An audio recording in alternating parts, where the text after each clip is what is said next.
আজকের এই ভিডিওটাতে তোমাদের সাথে আমি শেয়ার করব যে সারা দিনে আমি টুকটাক কি খাওয়া দাওয়া করি, মানে what I it in a day টাইপের একটা ভিডিও, যার একটা সিরিজ করার কথা চিন্তা করেছি।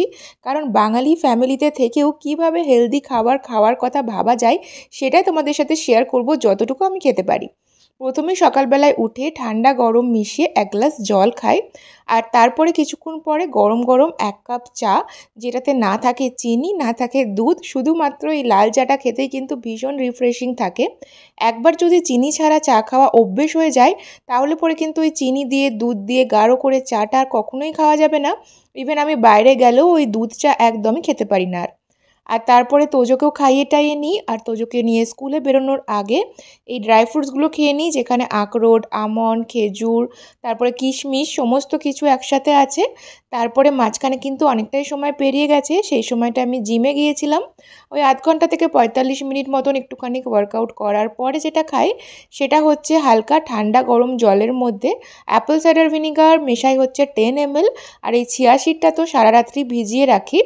তো তারপরে এটাই আমি খেয়ে নিই। চিয়া সিডটা কিন্তু ভীষণ উপকারী, আমার তো ভীষণই ভালো লাগে। আননেসেসারি খিদে পাওয়া বা বদহজম এই জিনিসগুলো একদমই হয় না, যেগুলো ওয়েট লস করতে অনেকটাই হেল্প করে। তারপর এখানে ব্রেকফাস্টে নিয়ে নিয়েছিলাম একটাই পরোটা, তার সাথে সবজি, ডিম সেদ্ধ, আর এটা হচ্ছে খেজুর গুড়। তার কিছুক্ষণ পরে স্নান টান করে আমি নিই হচ্ছে ফলের রস। এখানে ছিল হচ্ছে মুসম্বি আর বেদানার রস, যখন যে ফলটা থাকে সেটারই রস করে বানিয়ে খাই আর কি।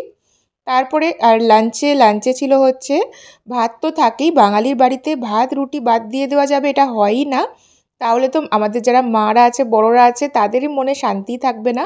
তো অল্প পরিমাণে আমি ভাত নিয়েছিলাম, তার সাথে টমেটো মেখেছিলাম বেশ ভালো পরিমাণে। টমেটোতে প্রচুর ভিটামিন সি থাকে, সারা শীতকালে এটা খেলে কিন্তু অনেক ভালো। তার সাথে কাতলা মাছেরও কালিয়া হয়েছিল, আর তার সাথে হয়েছিল পার্শে মাছের ঝাল। তো এই দিয়েই ভাত খেলাম। একদমই যে খাবো না, কিছুই খাবো না এরকমভাবে ডায়েটিং আমি একদমই করি না। আর টুকটাক সবই খাই, অল্প পরিমাণে খাই, আর চেষ্টা করি যতটা পারা যায় আর কি আনহেলদি খাবারগুলোকে অ্যাভয়েড করা। হয়তো সপ্তাহে একদিন খেলাম, সেটা ঠিক আছে। তারপরে হচ্ছে এখানে বিকেলবেলা হয়ে গেছে প্রায় 5:30টার সময়।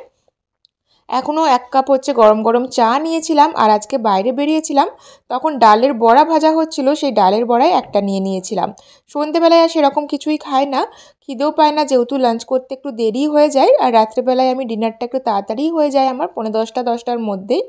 আজকে ছিল হচ্ছে আলু পোস্তর তরকারি, আর তার সাথে হচ্ছে মাছের যে কালিয়া সেটাই। এরকমই খাবার দাবার আমি সারাদিন খেয়েছি। আর ওয়েট যে আমার খুব বেশি আমি গেন করি সেটা নয়, ঠিকঠাক ওয়েটটা মেনটেন করতে পারি। তো এরকম একটা সিরিজ তোমাদের সাথে এখন শেয়ার করব ভেবেছি। এই মিনি ব্লগটা ভালো লাগলে কিন্তু অবশ্যই লাইক কমেন্ট শেয়ার করে দিয়ে পেজটাকে ফলো করে দিও। পরের ব্লগে আবার দেখা হবে। সবাই ভালো থেকো, সুস্থ থেকো, টাটা।